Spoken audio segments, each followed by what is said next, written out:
नमस्कार शेतकरी मित्रांनो, मी डॉक्टर गणेश पाटील पोटे, राहणार वालसावाडा, तालुका भोकरदन, जिल्हा जालना.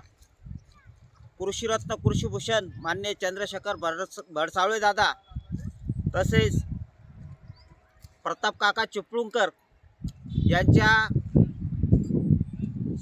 SRT तंत्रानुसार शून्य मशागत गेल्या 5 वर्षापासून मी शेती करतो. आता या ठिकाणी आपण बघू शकता, या जमिनीची नांगरणी झालेली आहे आणि दरवर्षी आपण वर्षानुवर्षे जमिनीची उलथापाथल करतो नांगरणीच्या द्वारे.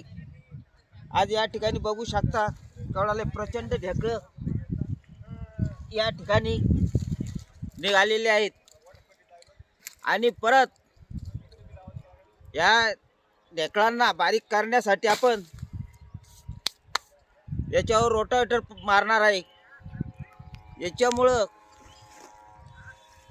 आपल्या जमिनीतील जे काही गांडूळ असतील, जी काही सजीव सृष्टी असेल, ही पूर्ण आपण नांगरणीचे अत्याचार केल्यामुळं दिवसेंदिवस नष्ट होत चाललेली आहे आणि आपल्या जमिनी नापिकी होत चाललेले आहे. आज आपण दरवर्षी नांगरणी करू खालचा थर वर, वरचा थर खाली केल्यामुळं आपल्या जमिनी अशा घट्ट झालेल्या आहे. आपल्या जमिनीत पाऊस पडला तर सरळ जमिनीच्या बाहेर निघून जातो.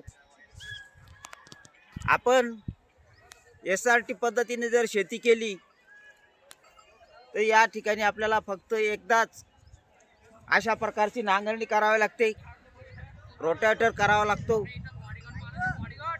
आणि 4.5 फुटाचे बेड पाडून त्यावर एक लागवड करावी लागते. आपण गेल्या पिढ्यानपिढ्या जमिनीवर जे नांगरणीचे अत्याचार करीत आहोत, याच्यामुळे शेतकऱ्यांचं भलं तर झालंच नाही, परंतु शेतकऱ्यांना खूप मोठं नुकसान यापासून झालेलं आहे. शासन पे आजपर्यंत खोलवर नांगरणी करा, 2-2, 4-4 वेळेस कोळपपाळी करा, अशा प्रकारचे शेतकऱ्यांना उलटसुलट सांगून शेतकऱ्यांना अद्यापर्यंत काही फायदा झालेला नाही. शेतकऱ्यांचा दिवसेंदिवस खर्च वाढत चाललेला आहे, परंतु शेतकऱ्यांना या नांगरणी दरवर्षी करू रोटेटर करू फायदा होण्याच्या ऐवजी नुसतं खर्च वाढत चाललेला आहे आणि जमीन नापीक होत असल्यामुळं उत्पादनसुद्धा घटत चाललेलं आहे.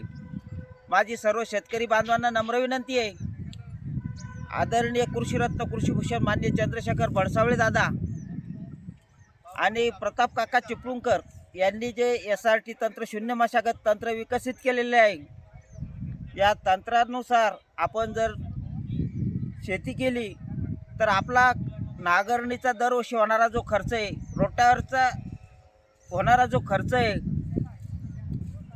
हे कमी होऊन आपल्या जमिनीमध्ये एकदाच बेड पाडले तर कायमची या नांगरणीपासून रोटेटरपासून आपली सुटका होणार आहे आणि एकदा बेड पाडले की त्याच बेडवर आपल्याला वर्षानुवर्ष पिकं घ्यायची आहेत.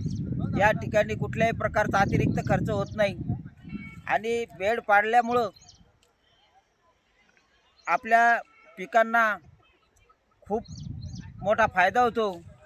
अतिरिक्त जे बरसात झाली, जास्त पाऊस झाला तर आपलं पाणी त्या बेडच्या नालीद्वारे सरळ निघून जातं. आपल्या मालाला धोका होत नाही. आपल्या जमिनीचे जे गांडूळ असतात त्याची निर्मिती आपल्या जमिनीमध्ये जास्त प्रमाणात होते. आपली जमीन भुसभुशीत राहते.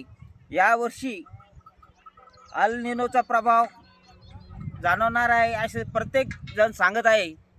यावर्षी दुष्काळजन्य परिस्थिती राहील, पाऊस कमी राहील. अशा परिस्थितीमध्ये शेतकऱ्यांना SRT पद्धतीने शेती करणं हे काळाची गरज आहे.